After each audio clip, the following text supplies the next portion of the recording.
recognize that we have differences of opinion between members in the General Assembly across the aisle, that we're not going to agree on everything, and that we can have reasoned, civil conversations when we disagree.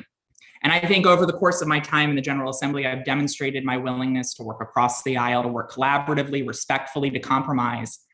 And I didn't run for this office to talk about transgender identities. I ran because I want to pass policies that empower and uplift, policies to expand access to healthcare and to address the mental health crisis facing our students. But when legislation comes before me that goes after young people, that goes a step too far. And Senator Richardson, I'm glad to hear that you believe in this country that everyone has the right to be who they want to be. And I hope next year you will join us in supporting rather than opposing our LGBTQ Pride Month resolution, recognizing our community.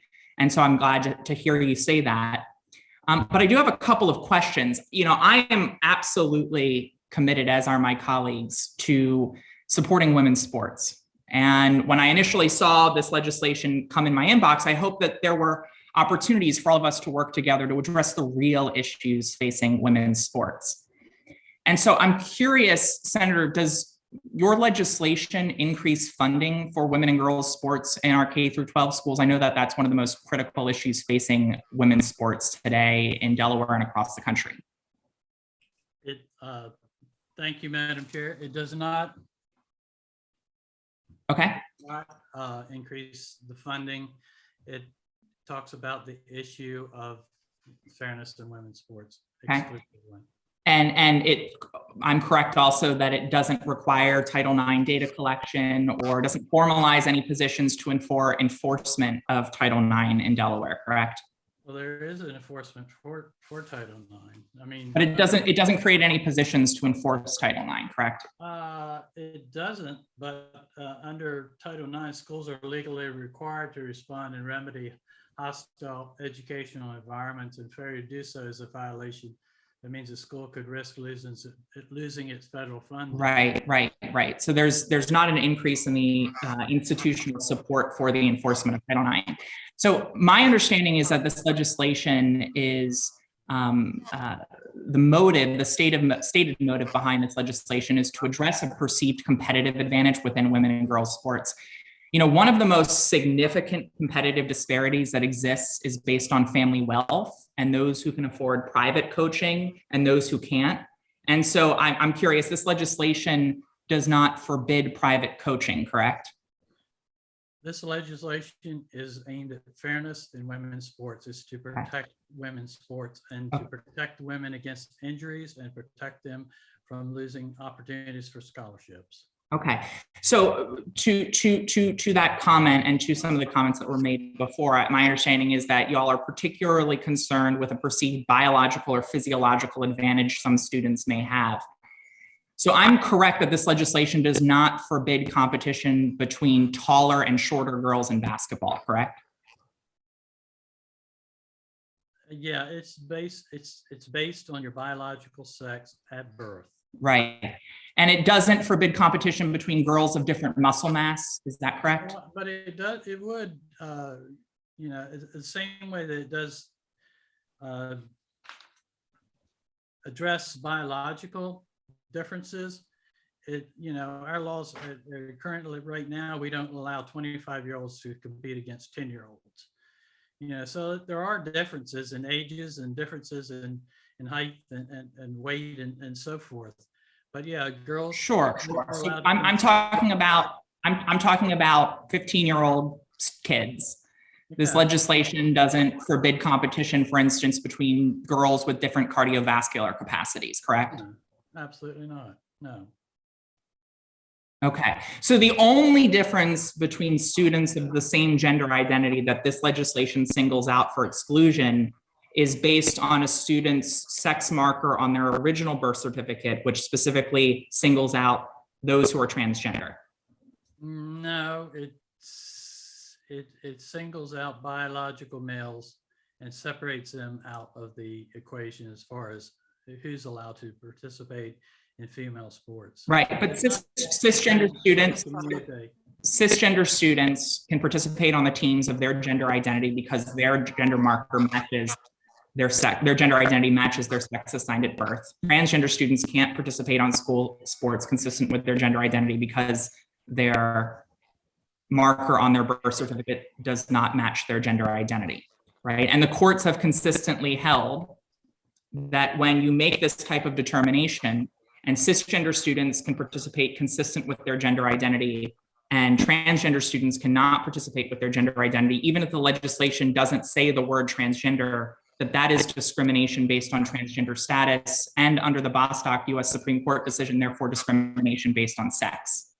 Okay. So am I correct that the students who won't be able to participate on the team of their gender identity are transgender students? Can I bring Tom Newberger in to answer the question about the term you used, the Bostock decision? That's not the question that I'm asking. I was correcting the record and what you just said. But my question is that this legislation would result in the only students who cannot participate on the team of their gender identity being transgender students.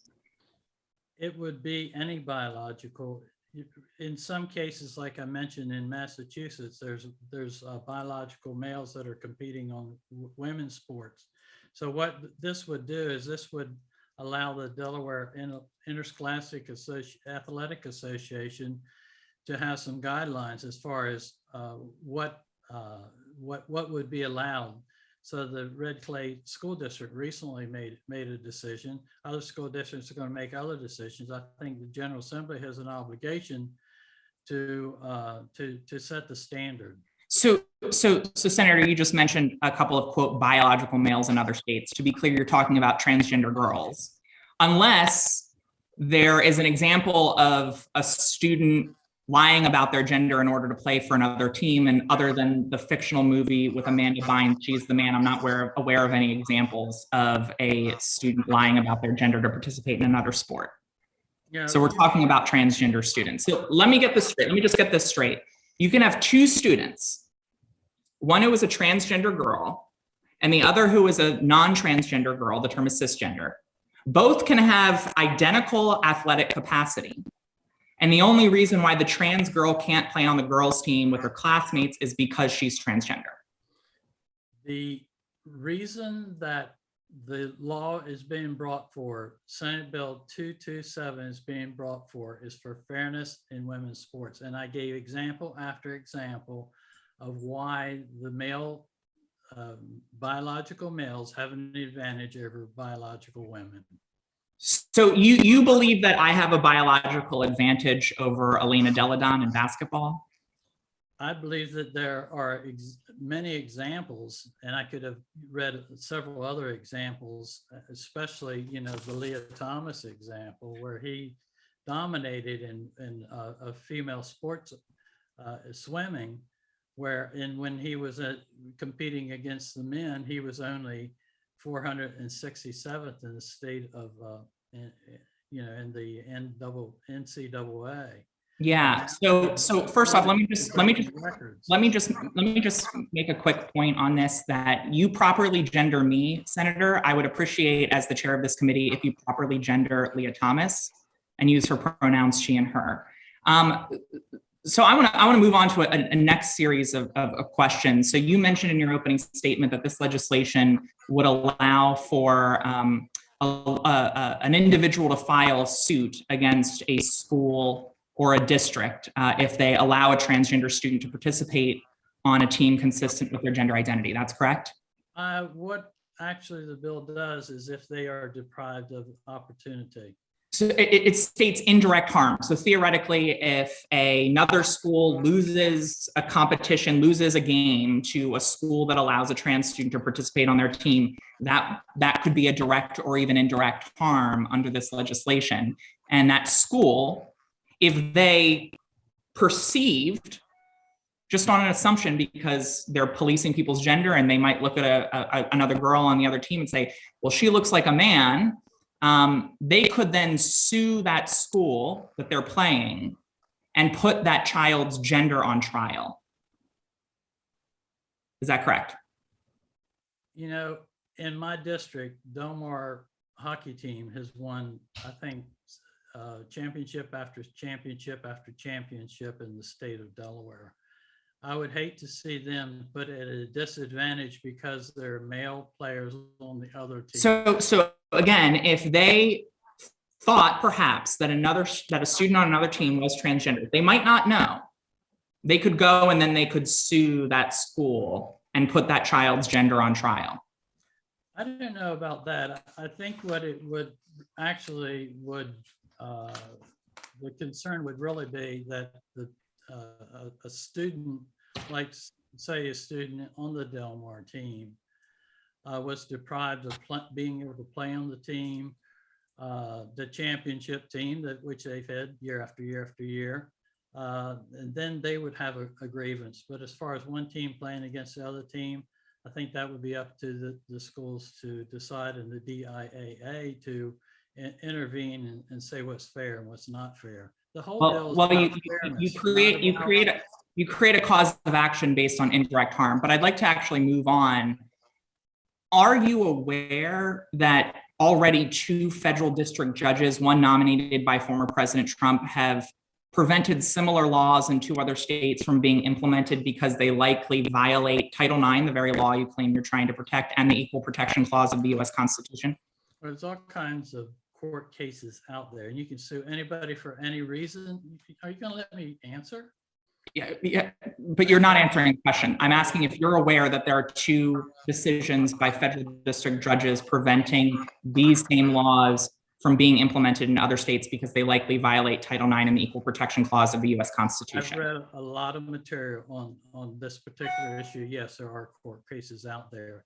And I know that on the first full day that President Biden was in office, that he signed an executive order to allow transgender students to participate in sports.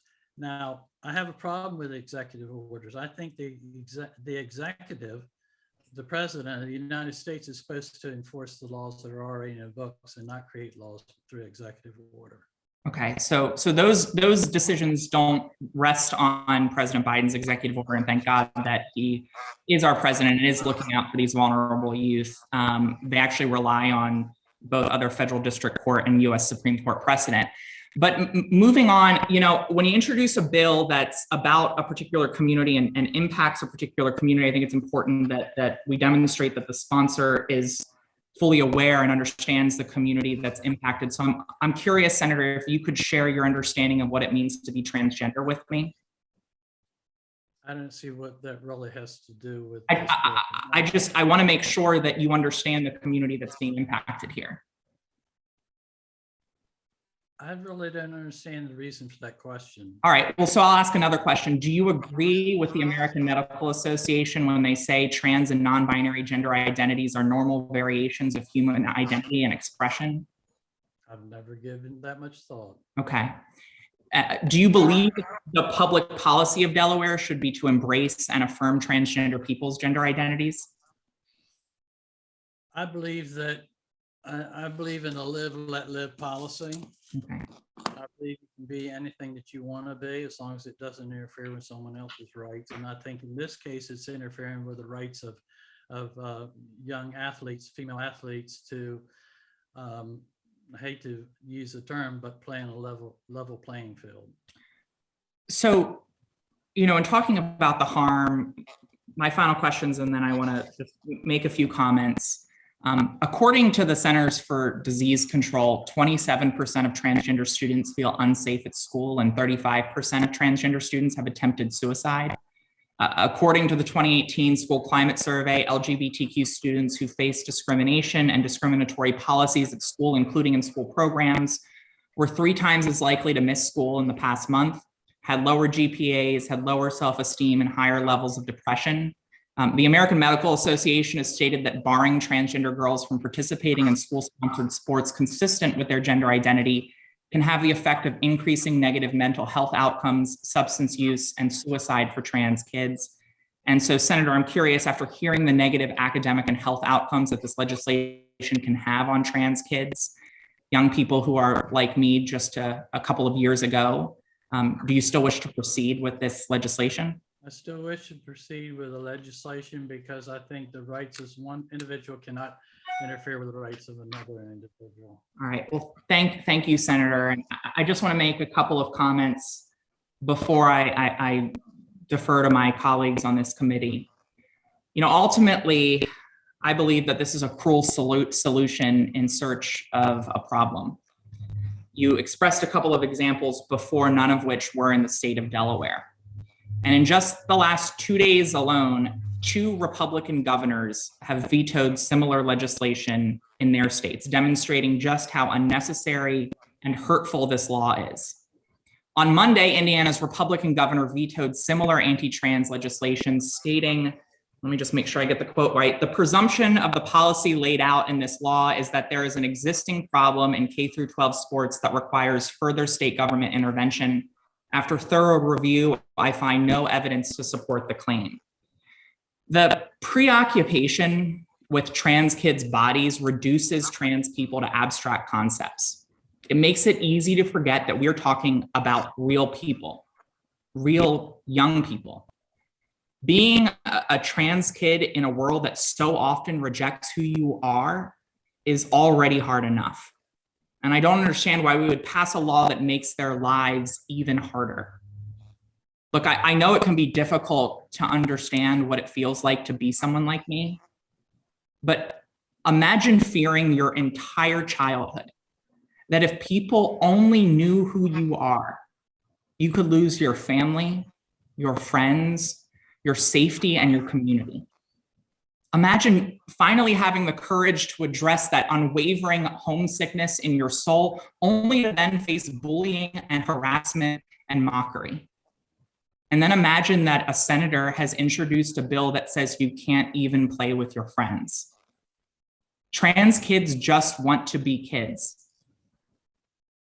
And trans kids just want to be kids. And yes, that means playing sports with their peers.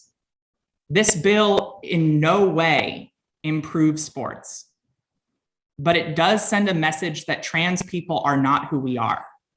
It singles out an already vulnerable group of kids who already face bullying and harassment and violence, and it puts a target on their backs.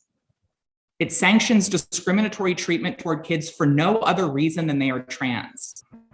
When you categorically exclude trans students from extracurricular programs consistent with their gender identities, you are categorically excluding an entire group of kids from educational programs that teach teamwork and persistence and mutual support. And for those who state their support for trans people in other contexts, this law communicates that our acceptance, our place in society is conditional. It says, we'll tolerate you as your gender, so long as you know your place, so long as you don't pursue your dreams and your passions, so long as you don't succeed in other areas of life, so long as you don't even try. And I want to be clear, this legislation is part of a national strategy that is seeking to ban trans kids from affirming healthcare, ban certain books, forbid discussions, and to rip trans kids away from supportive parents. Policies that try to delay and delay and delay trans kids from coming out and living authentically. And then with legislation like this, if trans kids finally dare to come out, the law says, sorry, too late. You're too masculine. You're too this, you're too that. You're not enough of a girl and you can't play with your friends. All the while ignoring the existence of trans boys, non-binary kids, intersex youth, because the reality of their lives becomes inconvenient to the premise of this legislation. This strategy harms real kids. The collection of these bills nationally, including this legislation today, seeks to strip away any layer of support that a trans kid may have. Parents, doctors, therapists, teachers, in this case, coaches and teammates, leaving trans kids isolated. And the outcome of that strategy, it's to make life so difficult for trans kids, to make them feel so alone that some never grow up to be adults. Just yesterday, when the Utah Republican governor vetoed a similar bill in his state, he stated in his veto message, Rarely has so much fear and anger been directed at so few. I don't understand what they, referring to trans youth, are going through or why they feel the way they do, but I want them to live. And all the research shows that even a little acceptance and connection can reduce suicidality significantly. I too want trans kids to live. And so I want to say, as a senator, as the chair of this committee, and as a trans person, to the trans young people and their families who are watching today, who are listening to this conversation, who will listen to public comment, your government sees you, and for the first time ever really understands you. You are loved and you are worthy. You are part of the vibrant diversity that makes this state great. This General Assembly will not let anyone roll back the clock on our progress that we take pride in. Trans people in Delaware are here to stay.